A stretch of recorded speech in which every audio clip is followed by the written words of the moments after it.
الحمد لله رب العالمين والصلاة والسلام على أشرف الأنبياء والمرسلين نبينا محمد وعلى آله وصحبه ومن اتبع بسنته إلى يوم الدين. أما بعد, continuing our series on the fiqh of marriage, a concise summary. Last week we stopped in the discussion about the walima and what is allowed and what is not allowed in the walima, and inshallah we will continue specifically in relation to the entertainment, the type of entertainment that is permissible in the wedding banquet. And this is a very important topic because we know in the wedding it's a type of celebration. And it's from the times where there's farah, joy. And so we need to know what are the things Islam allows in this regard, and what are the things the scholars have also spoken about. And inshallah we'll talk about different types of entertainment that is common, permissible and impermissible, and some general guidelines the ulama mentioned in this regard. So before we begin, we should know that the walima, as we mentioned before, after the contract, after they have consummated the marriage, this is the time for the walima. Of course, it can be done before as well. But the walima is a type of publicizing of the nikah, as well as enjoying this time. So therefore, the scholars, they mentioned Rasulullah sallallahu alaihi wasallam, from his sunnah and his practice was that there was some type of lahu, amusement, that was permissible at this time. And this doesn't negate the fact that the walima is an act of ibadah, because we know, just like an Eid as well, it's a time of worship, time of enjoyment as well. So Rasul sallallahu alayhi wasallam, he allowed the entertainment in general. And this is something to show, again, Islam has tolerance and acceptability for enjoyment in what's naturally part of people's customs and practices. طيب. So we begin first by mentioning that if you go back to the Quran and the Sunnah, you'll find that one of the things that Rasul sallallahu alaihi wasallam encouraged or spoke about when it comes to the walima is the use of musical instruments and sounds. What I mean by that is, in the walima, and this is typical all across the world, people have musical instruments, or they play music. So the first thing we should know in Islam, is it allowed to have musical instruments or to play music during the walima? The answer is no. And this is something which is prohibited in Islam, and the Rasul sallallahu alaihi wasallam did not permit music in any occasion. All right, we're talking music, we're talking about musical ma'azif, musical instruments, whether that's accompanied with singing or not. Ma'azif, musical instruments, are haram according to the Quran and the Sunnah and the ijma' of the ulama, and this is the position of all four schools. All four schools mentioned that it is not allowed to use musical instruments. So on the day of the walima, it's not something all of a sudden permissible for people to use musical instruments, as maybe some cultures they assume.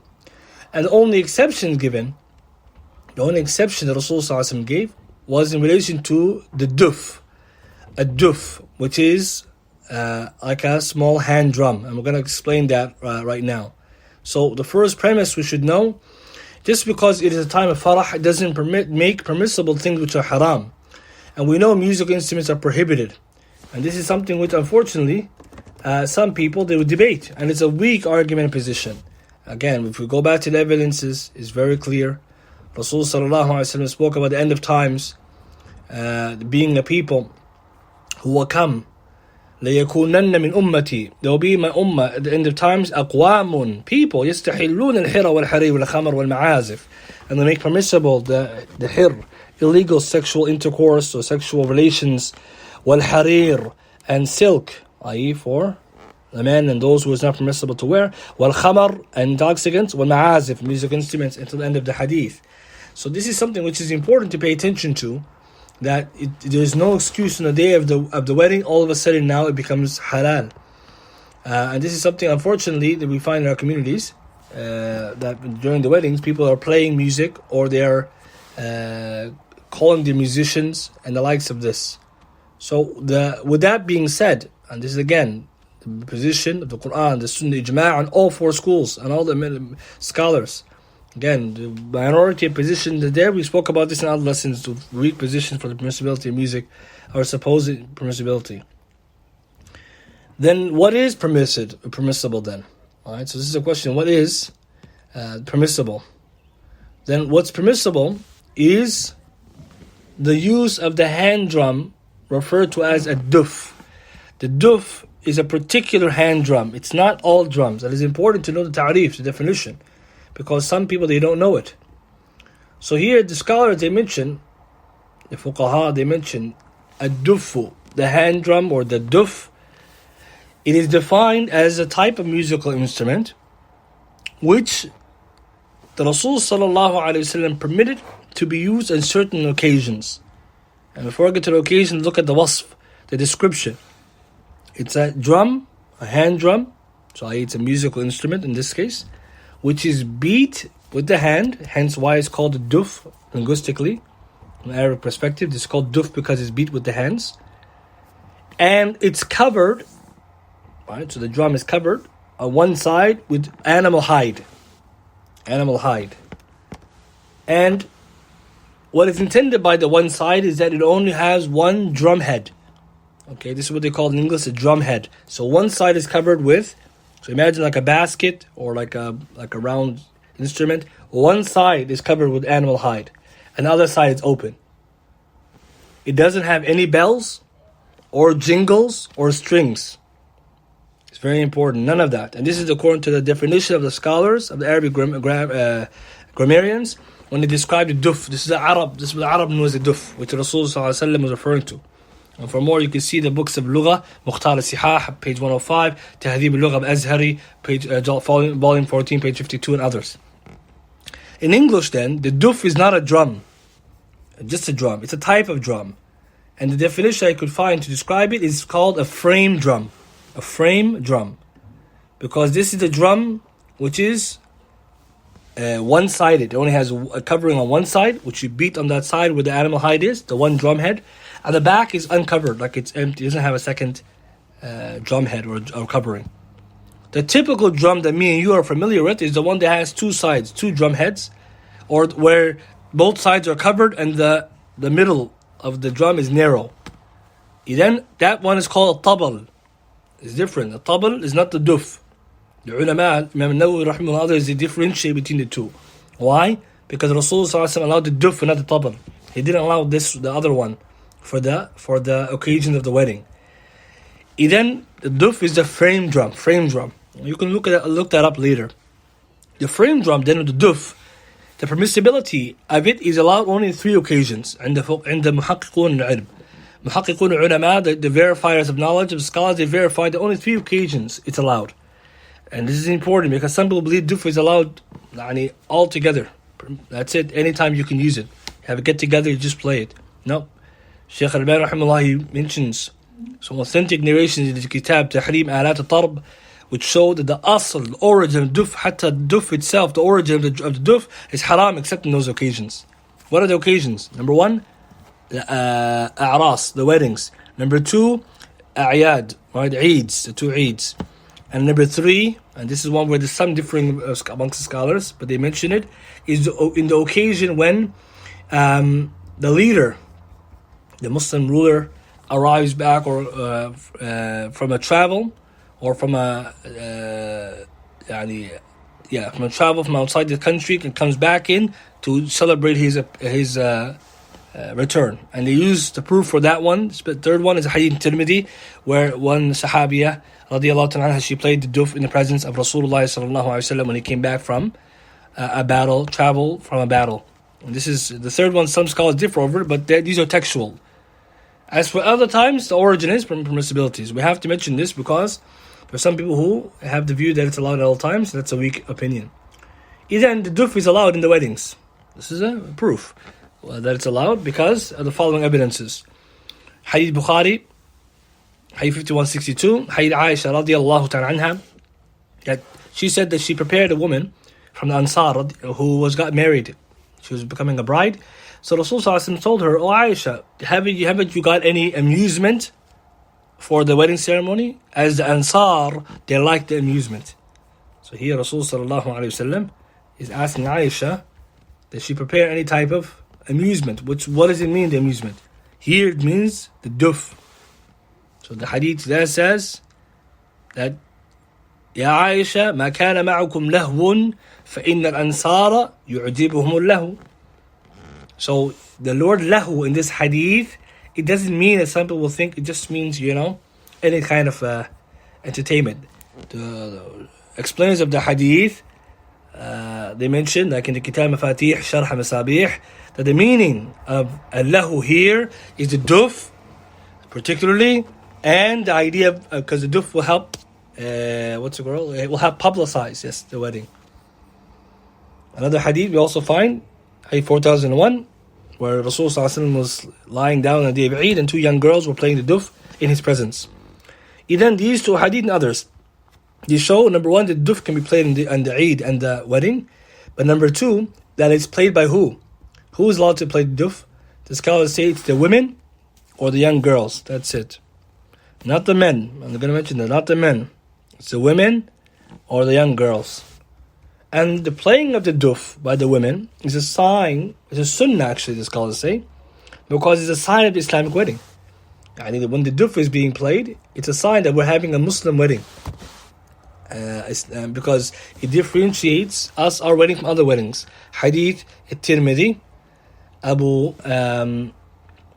where is the hadith? Abu Balaj from Muhammad bin Hatib al-Jumahi, who said, radiyallahu ta'ala anhu, Rasul sallallahu alayhi wa sallam said, فَصْلُ مَا بَيْنَ الْحَرَامِ وَالْحَلَالِ الدُّفُّ وَالسَّوْتُ. The difference between a halal wedding and a haram one is the playing of the duf and the sound and the voice, some kind of halal singing, which we'll get to later. So here Rasul sallallahu alayhi wa sallam, hadith at-Tirmidhi, hadith number 1088, shows that the playing of the duf is the fasl, it's a differentiation between the halal and the haram. Because when you play duf, what is it for? I'lan nikah. You're making the nikah wide and open, clear. People can hear something's going on. A halal marriage is happening. Whereas the haram, as we said before, is usually kept hidden and there's no publicizing, and usually people don't want other people to know about it, and that's not what Islam calls to. Then from here the scholars say that it becomes a sunnah to play the duf. As I said before, the scholars, they may add to this that it should not have any, the duf is free from any type of jalajil. There's no bells on it. As Hafid ibn Hajj mentioned in Fath al-Bari, because if it has that, then it becomes something else. It's no longer a duf, because some cultures or some people, they have these type of duf where they have little bells on the side, which becomes like a tambourine. That's what we call it in English language. So that's not allowed. طيب, so the woman can play this. As for the men, then it's not allowed for them to play the duf. And the ulama, they mentioned this. And actually, they discuss the reason why it's not allowed for men to play the duf is because it's permissible for the women, and therefore if a man does it, then it's an imitation of the women. And we know the hadith Ibn Abbas radiyallahu ta'ala anhuma fil Bukhari, that Rasul cursed the men who imitate women and women imitate men. So here we see the proof that it's not allowed for the man to play the duf if it's for the women, and we have proof for the women playing it. And this is the position of the majority of the scholars. As Hafid ibn Rajab, he mentions in Fath al-Bari, volume 6, page 82. And other scholars also mention this as being the position of the majority. It's not allowed for the men to play the duf. It's very important because in some cultures, they do this. The men play the duf, and this is not is not correct. So it's only for the women. So therefore, we have to remember, the men and women are separate in the wedding too. They're not mixing, because we mentioned last week, free mixing in the wedding is impermissible. If that's the case, then the question then arises: if there's the duf is being played on the side of the woman, then what about if men can hear it? Because the scholars now, they differ. If it's going to be played on the women's side, then what about if the men can hear the duf being played on their side? So inshallah, we'll get to that in a second. But we have to understand this, that in Islam, entertainment is there, but it's within the hudud, the shara.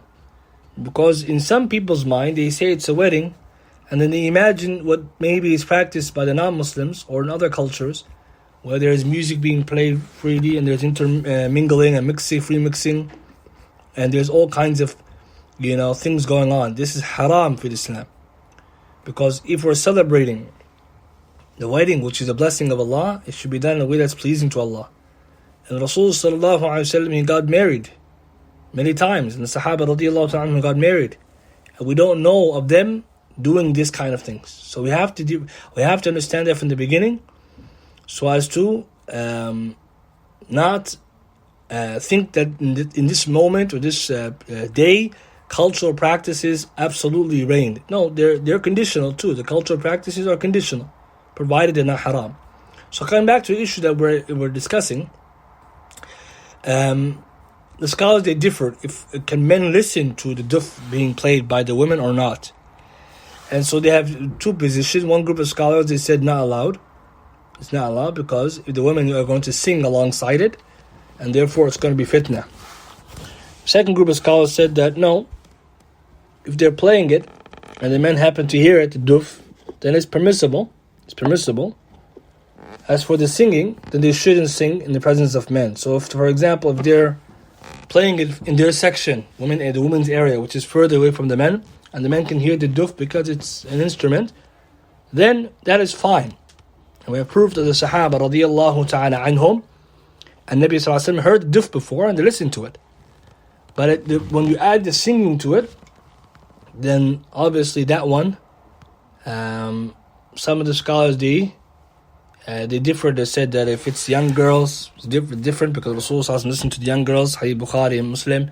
As for all the women, it's not allowed. That's going to arouse fitna. And so therefore, we could see that the position then safer would be that the women play it on their side. But if it happened to be heard, then there's no problem. The proof, obviously, is what the Sahaba radiallahu ta'ala anhum did. Shaykh Albani, he brings in his kitab Adab al-Zafaf, the book about the etiquette of the marriage, the wedding guide, page 182 all the way to 193. He brings multiple evidences showing the permissibility of playing the duf and singing. And he says that the narration from Amr bin Sa'ad al-Bajri, may Allah have mercy upon him, who said, I entered upon Gharada bin Ka'ab and Abu Mas'ud radiyallahu ta'ala anhuma, two companions of the Prophet sallallahu alaihi wasallam, and a third man. And there were slave girls who were beating the duf and they were singing. So I, Amir, said, you are approving that and you are the companions of the Prophet sallallahu alaihi wasallam. They said, we have been allowed that during weddings and mourning, i.e. the permissibility of mourning during the times of calamities. Another version says crying during time of calamity without mourning. So this hadith shows that Shaykh Ibn authenticated it, reported in Hakim and Bayhaqi and Nasa'i and Abu Dawud al-Tayalisi, and Shaykh Ibn authenticates the narration. So the Sahaba were listening, these two companions were listening, and shows that it's permissible then to do that. And had it been not allowed, then the Rasul Sahaba would not have allowed, the companions would not have allowed or permitted that. So this is the evidence of those who permit, as well as the hadith that Tirmidhi I cited earlier about this Rasul listening to the woman who played the duf in his presence. So if it's played on their side, obviously there is no free mixing, and it's heard, then inshallah there's no harm in that. But it should not be done in the company of the men, because obviously there's no free mixing. And also there should not be any musical instruments beyond that. It's important. Along with that, some people also raise the question about when the duf is being played and it's being heard, or the woman's side, or it's overheard on the men's side. It's not allowed for the men to be engaging that, and the men are not the ones singing either. And so this is a problem. We find some people try to distort these narrations and say that the Sahaba radiallahu ta'ala used to listen to the music and the duf and they're playing it themselves. And this is obviously all imaginations. The proofs do not say any of that. And so we have to be careful that some people have imagined something which is not reported. It's important. This is actually one of the problems, that some people say it's permissible, and they try to cite the likes of these occurrences which are established and try to reimagine them in their mind in a way that didn't happen. And so therefore, right, leads to another question. What about playing anashid in the walima, which is very common practice as well, where people, they say it's permissible to play anashid and nasheeds, and the ruling on the anashid is in relation to, or the ruling on playing in the wedding is in relation to the ruling on the anashid aslan. So before we need to understand that anashid is different than singing. These anashid that are recorded nowadays, they're like musical productions with background noises, sound effects, sometimes with clear music, even if it's made by human. What they say, human voice samples, it doesn't matter. The scholars are made impermissible any type of anashid that has musical instruments, because the ruling at the end, and this is important because some people, they seem to misunderstand this. They say the anashid now is permissible. The Sahaba used to sing, or they used to They used to do poetry, which is all true. But even here, the singing that we're talking about, as we'll explain, and the anashid that we're all aware of, is not the same thing. So the vast majority of our scholars in today's time say the anashid that we know today, the popular ones, or the ones that were commonly, when it comes to our mind when we think about anashid, they're not permissible. And the reason why is that because they have musical instruments, or sounds, or voiceovers, or sound effects, and all these type of things. And on top of that, right, some of them, they even have the duf, right? Some people say, oh, they have the duf. Yes, they do. But they also have the other haram stuff. And on top of this, somebody may also argue, and as we see nowadays, that they come from human sound samples. The problem with this thinking, or this argument, which scholars do not ascribe to, because when scholars, they rule on something, and they ruled already on this human sound effects or beatboxing, they say it's haram. The ruling is not upon the origin necessarily, how you got the sound. It's about the sound. What does it sound like? What do you have at the end? And so, ironically, people, they say it's a human voice sample, and they make it sound like music. What is then the purpose of it being a human voice sample? And this brings then the hadith, which our scholars, they authenticated, like Shaykh Al-Albani. Rasul sallallahu alayhi wa sallam, he mentions Sawtan mal'unan fi dunya wal akhirah. Two voices are cursed in the dunya and the akhirah. And what's this? Sawtun mizmarin inda ni'mah wa sawtu ranatin inda musibah. And the sound of musical instruments during the time of celebration, or time of blessings, and the voice of wailing during the time of calamity. Here, this hadith, Shaykh Al-Albani authenticates it, and it teaches us then the importance of looking at the sound. So the anashid then should not be played, because the vast majority of them are haram. If they want someone to assume that there's a nasheed or a poetry being read, which will come next in the issue of singing, then this is different, because the word insha, inshad, is simply referring to the reciting of poetry, or reciting of words in a good voice. So we have to differentiate between al-inshadu, the regular type of poetry, and the music that we have nowadays. So this idea of playing the tape, or famous anashid, and saying this is permissible, this is not the way, because playing the duf is what's supposed to be done. Then we go to the next one, which is the issue of singing. So here, the issue of singing. It is allowed in the wedding for women to sing. Again, the women, not the men.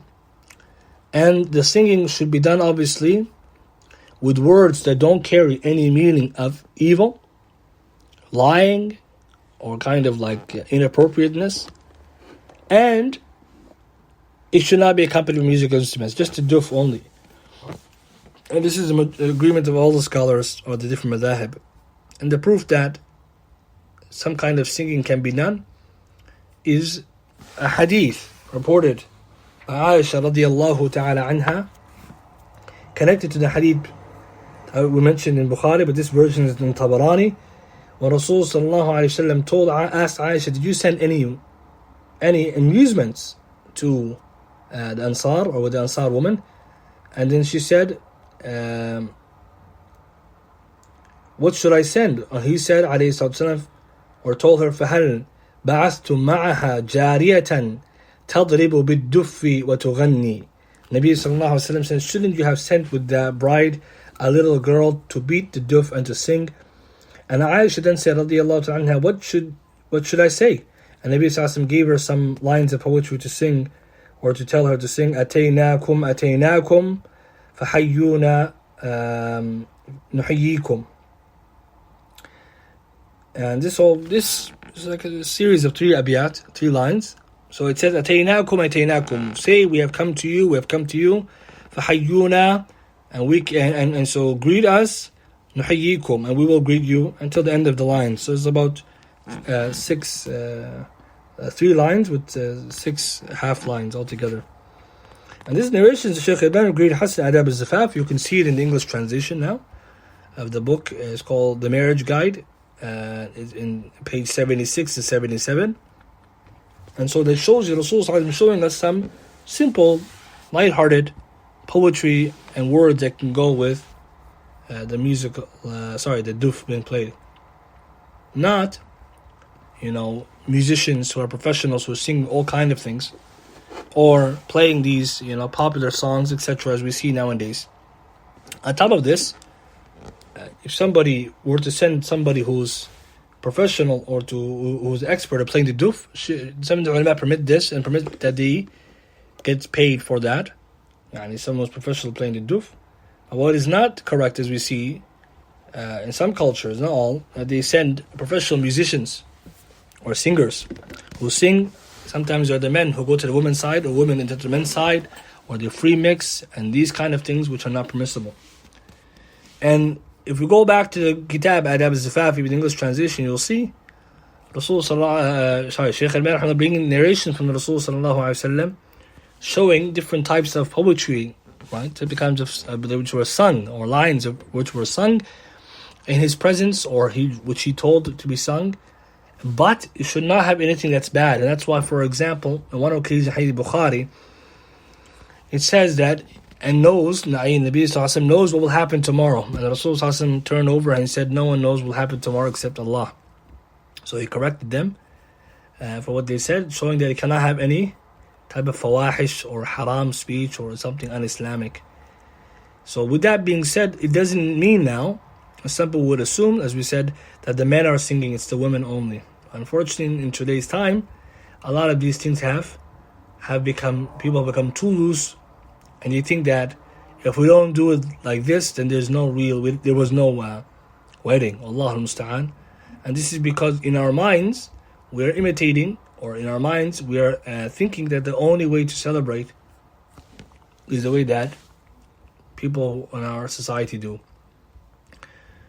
Another type of entertainment which is connected to the walima is in relation then to dancing. And before I get to dancing one, there's another one that is kind of connected as well, which has to do with women celebrating the walima by raising their voices in ululations, right? They're called, or ulations. So this practice in Arabic is called zagharid. Zagharid, it's like very common in many, I think it's Arab culture, Somalis as well, they do it, and others, where the woman will vibrate their voice into a kind of like loud pitched voice, and this kind of voice is a type of celebration. And so this practice, the ulama, they speak about it. And the general ruling is that it is permissible, this practice, but not in the presence of the men, i.e. not that the men can hear it, which is the problem. So it's a high-pitched kind of, right, a vibration of the voice that women, they do, and many people are familiar with when they go to the weddings. And the problem is that it's often heard by the men. That's the problem. It's not allowed that the men can hear it. Ululation, I believe in English is called. And this practice, the ulama, what they said was the following, right? That it's permissible. The Maliki and the Shafi'iyya, they say it's permissible for women to do that. However, it should not be heard by the men, right? Because it's a type of a voice, which the woman's voice in the awra, but when they make this type of softening or this kind of shrilling, it is a type of fitna. Shaykh Ibn Baz, he mentioned this opinion fi tafsil, and he mentioned that the detail is that there's no harm in it if it's done. Number one, that doesn't harm anybody. For example, if it was so loud that other people, they harm their ears. Or there's no mixing of the men or the men hearing from it. And that's important because that is the problem in some occasions, many occasions actually. If the men are close by to the women in the vicinity and the women, they do this, then the men can hear their voice, and that's what the ulama said, if there's fitna, then it's not allowed. So this is often a point that comes up. So permissibility is the origin, but of course not in the presence of the men. And this is the position of the Maliki, the Shafi'iyya, and the chosen position of Imam bin Baz, rahimahullah, and obviously it should not have any other harm. Now, the issue then, another type of entertainment that happens in the wala'im is dancing. And the dancing is an issue which there is some discussion. Al-raqsu. And al-raqs, generally, the dancing itself, what is meant by it, according to the grammarians, is just some kind of movements, of the body, which are usually done, paced or measured, in a particular pattern, right? Either descending or ascending or moving the hands, etc. And we understand generally what dancing is. So the ulama then divided the ruling on dancing into two, in relation to men and in relation to women. So first we'll take a look in relation to women, and then we'll go to the men. The scholar says it's permissible for the women to dance, again, in front of other women, in the walima, away from the men. As long as that particular dancing is not itself provocative, and that kind of dancing itself is just simple, that type of cultural dancing or a dancing which is simple. And this is the position again of the different scholars, the Shafi'i madhab, Shaykh Ibn Baz, the Permanent Committee, and others. And this is because the origin is permissibility, and this is a practice where they have a hadith to show it, a hadith to prove that this can be done. And before we get to the hadith, so we have to understand this is for the women in front of the women. As for provocative types of dancing, which are learned or we see popular today with the non-Muslims, because again, this is a problem we have today, and the exposure to these kind of things, then that is not permissible. Because then that will be imitating the disbelievers, but also be fitna for the women to the other women. And we have to understand that as well. The Islam understands fitna can be between men and women. We should not be naive and think that's only fitna for them women to men. And the proof they use to show that generally, number one, that it's permissible is number one, the origin of permissibility. And number two, hadith Sahih Muslim, Aisha radiallahu anha, that the Abyssinians came and they were doing the display of might or military demonstration in the masjid. As we know, the hadith, Aisha was watching. And that's the hadith they use, but also the general ruling that it's something which is permitted for the women, in the sense that it's something customarily done amongst them, and the scholars did not prohibit it. Now, when it comes to men dancing, then there's a khilaf. And this is because some people have held the view, some groups of scholars, that it's only disliked, not impermissible. And so here we begin to investigate what's the position of dancing in relation to men. For in some cultures, men dance in weddings. And in many other cultures, they don't. And so if it's allowed for the women, then is it a type of imitation of the women for men to dance? First of all, we should know that some of the madhahib, like the four madhabs, fine, they held the view that it's only makruh. Even though what's intended by makruh here could be also tahrim. And the argument that they held is that if the dancing is done in something which is simple, it doesn't involve any effeminate or non-manly kind of movements or display, then they say the origin is ibaha. But the problem with this, even though this is reported by some of the scholars, right, many of them, they mention this as a position, as a madhab, a different madhahib. But the problem then with this is that other scholars, even within the same madhahib, don't agree. And they see this to be not permissible. And the reason why is that, number one, we don't have any practice or proof, Sahaba radiallahu ta'ala anhum, Nabi sallallahu alayhi wasallam, that they used to do such things in their weddings or at all. Now some people will tell you, and this is the problem, that they will tell you that the Sahaba radiallahu ta'ala used to dance. Particularly the Sufis. And obviously we don't have time to get into all the arguments in the rebuttal, but they'll bring you some narrations which they suggest that the Sahaba were dancing. And unfortunately, the understanding of such narrations is wrong and not confirmed by the scholars themselves. And perhaps another time we can address that. But at the moment, we mentioned that there is no proof. In fact, all the different madhahib, they agree, right? The fuqaha in general, they agree that the shahad of the one who dances, and the one who's a professional dancer or full-time dancer, their shahad, their witnessing in the court is not accepted. And so that shows you that if it was something allowed, the raqqas, the one who dances, shahada is, his witnessing is considered rejected, saqat, because they say his saqat muru'ah, his muru'ah is missing and is absent. Imam Qurtubi in his tafsir he actually mentioned the ayah, وَلَا تَمْشِي فِي الْأَرْضِ مَرَحًا. Allah says, don't walk on the earth arrogantly. He says the ulama they use this in his tafsir. He says the ulama they use this as proof for the dislike of dancing. Interesting, right? They use this ayah, وَلَا تَمْشِي فِي الْأَرْضِ مَرَحًا. Don't walk on earth arrogantly or boastfully, because it's a type of arrogance, and dancing has those kind of qualities. And other scholars they mention, for example, it revolves a man losing his maru'ah, his manliness and chivalry.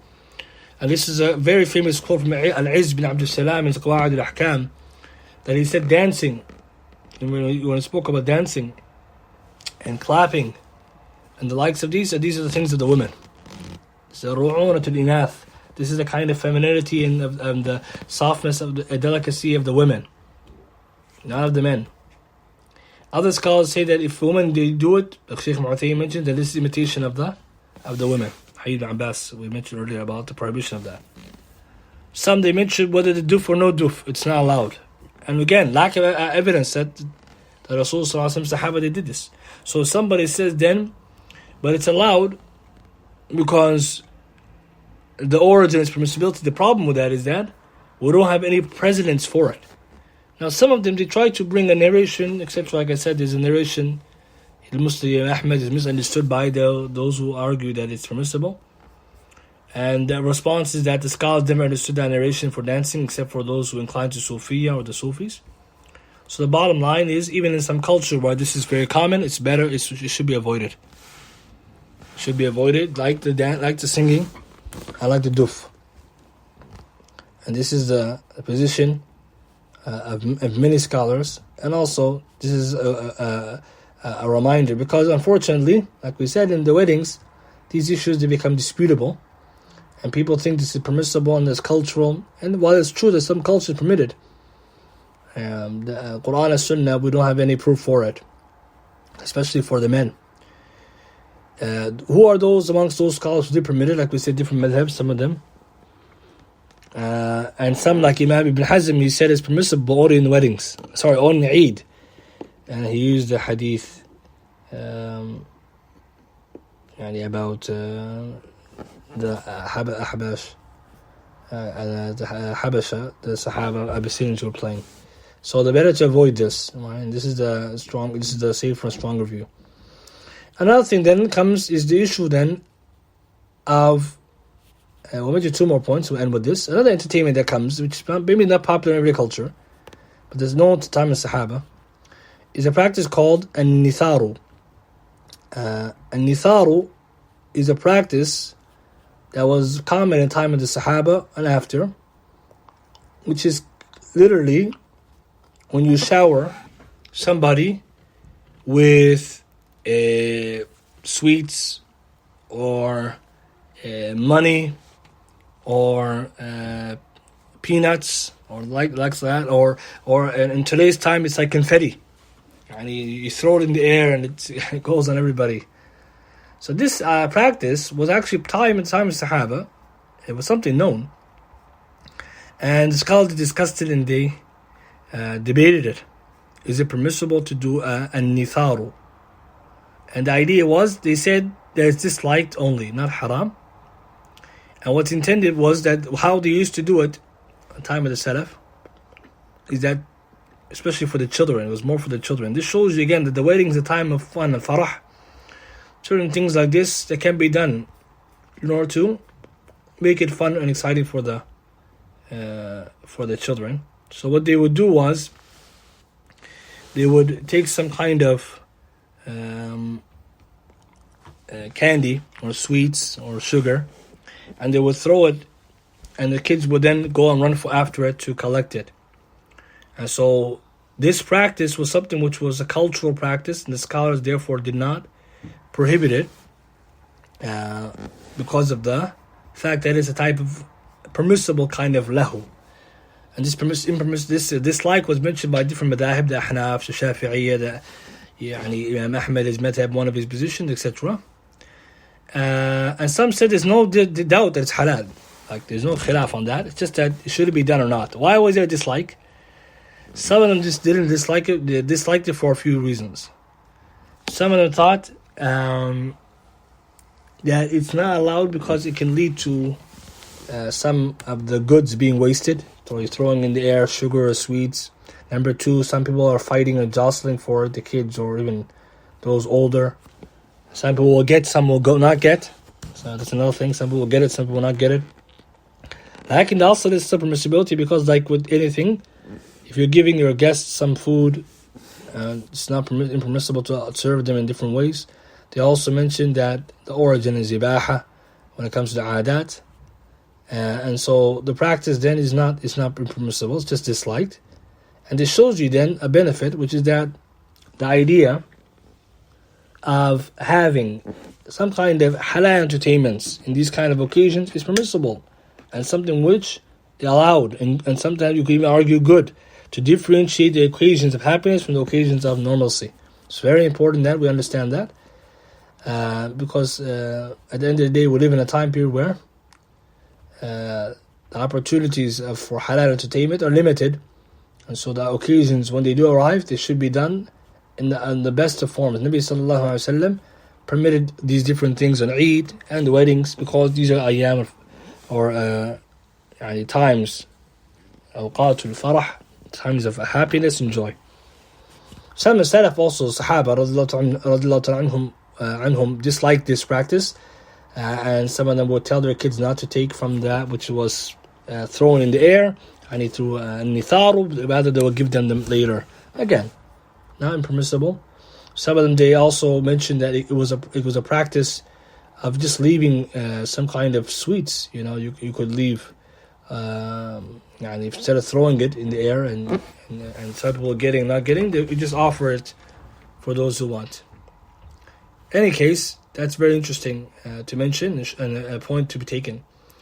One last thing is that when it comes to the practice of in the wedding, because the wedding usually, we said, time of happiness and joy, and everyone is celebrating, is the issue of what they call azifah or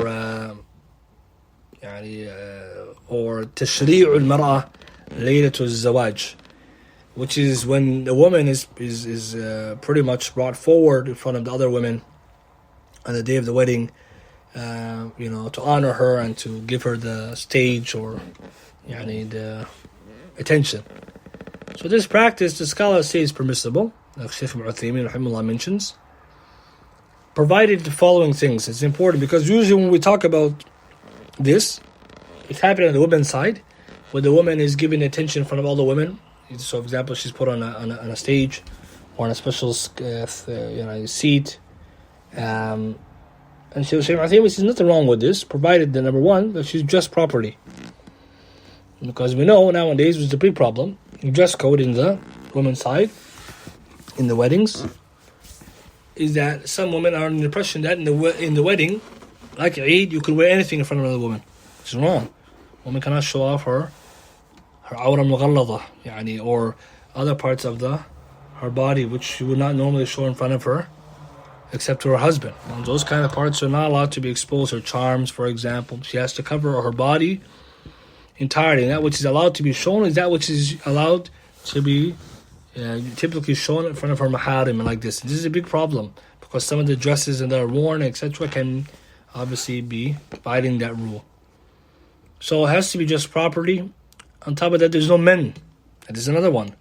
Sometimes in this tashri'u al-mar'ah, when they try to, the woman, bring the woman in, or she's given the stage for everybody and they celebrate her, you might find that sometimes the man is brought on that side. Astaghfirullah azim.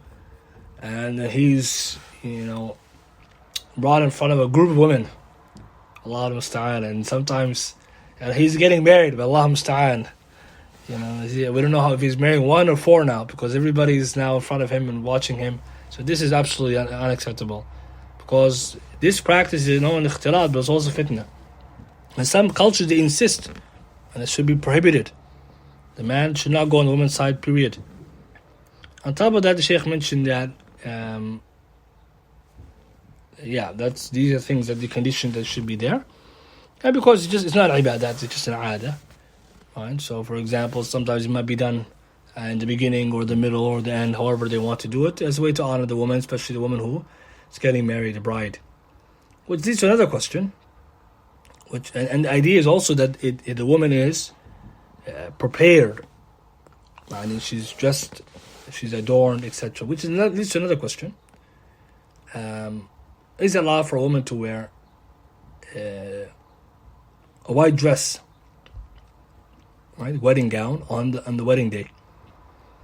And so the scholars, when they discuss this, they say it's permissible. The permanent committee, Al-Lajnah Da'ima, they say it's permissible for a woman to wear a wedding gown, whatever wedding gown it is, right, the one she wants, or if it's a white one, right, because nowadays the culture is white. But if a woman wears a regular wedding gown, one she bought her for her wedding, or Aisha mentioned that women would even bore from her wedding gown, that is permissible. The question then is, how about the white wedding gowns that we see? Shaykh Uthaymin, he was asked this question, and he said that if it's permissible for women to wear a white gown on the wedding, so long as it's not in the same form as the clothing of men, so it's not men's clothing, and it's not considered imitating the kuffar, he said, because nowadays all women wear these kind of gowns. So the ruling then depends on whether it's present or not. If it's something which is specific to women, of the non-Muslim women.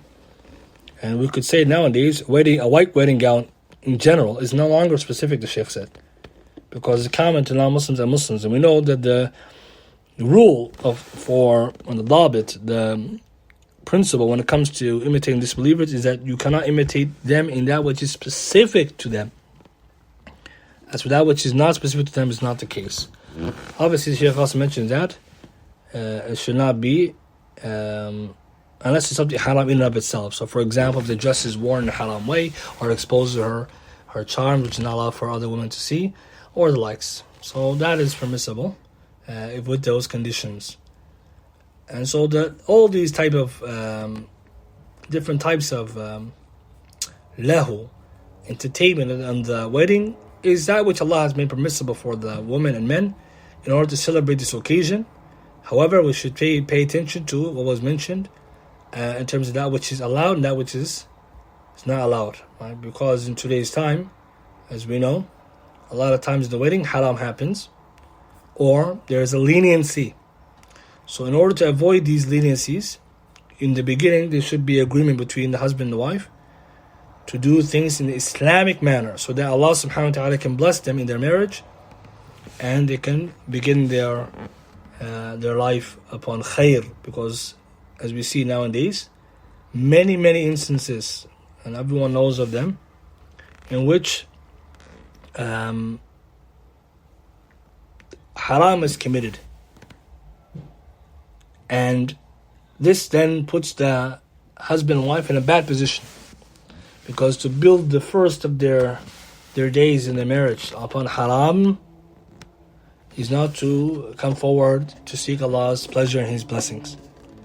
And so inshallah next week we'll perhaps wrap up this series in discussions in relation to what happens after the walima, covering two major issues, which is to do with the rights and responsibilities of the husband and wife after, and in general, not in detail too much because of the time that we have. And second thing is what other advices are there which the scholars they give once a husband and wife get married. Inshallah, if anyone has any questions, we'll take them now, bismillah.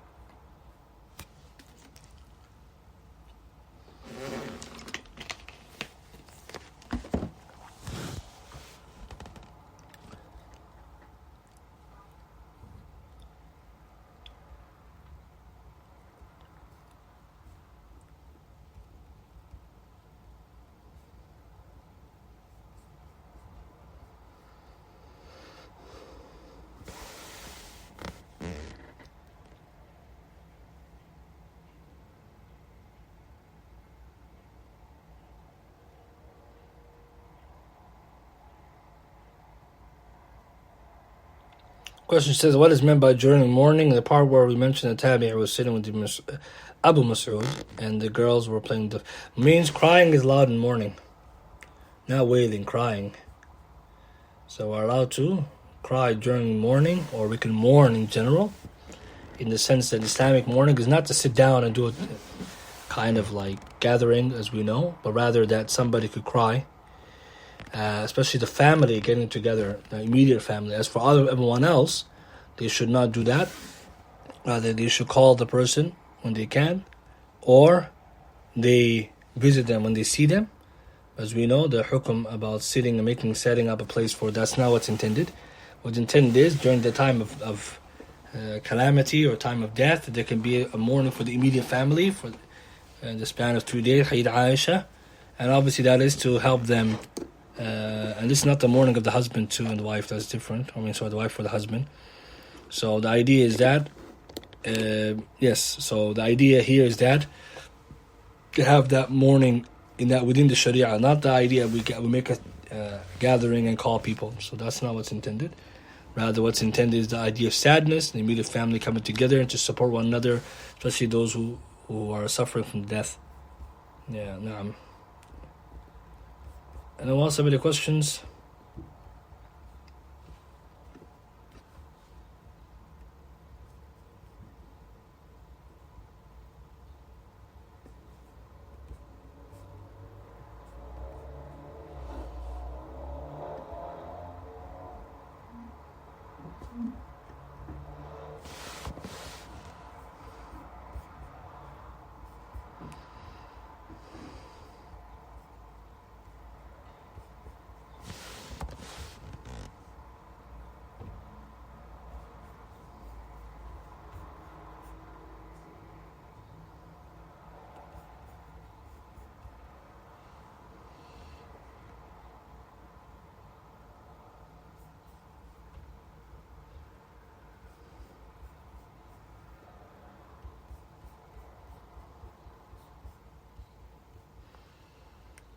طيب, inshallah, we'll end with this much.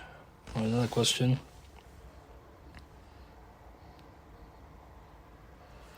Which is, can you mention the first reference, again, from Bukhari and the proof for beating on the drum for one of the three occasions? So I mentioned the hadith,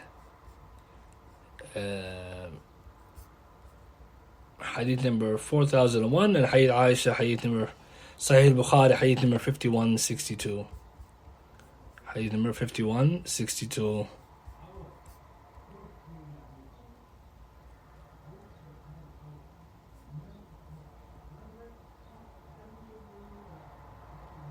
Okay, inshallah, we'll end with this much.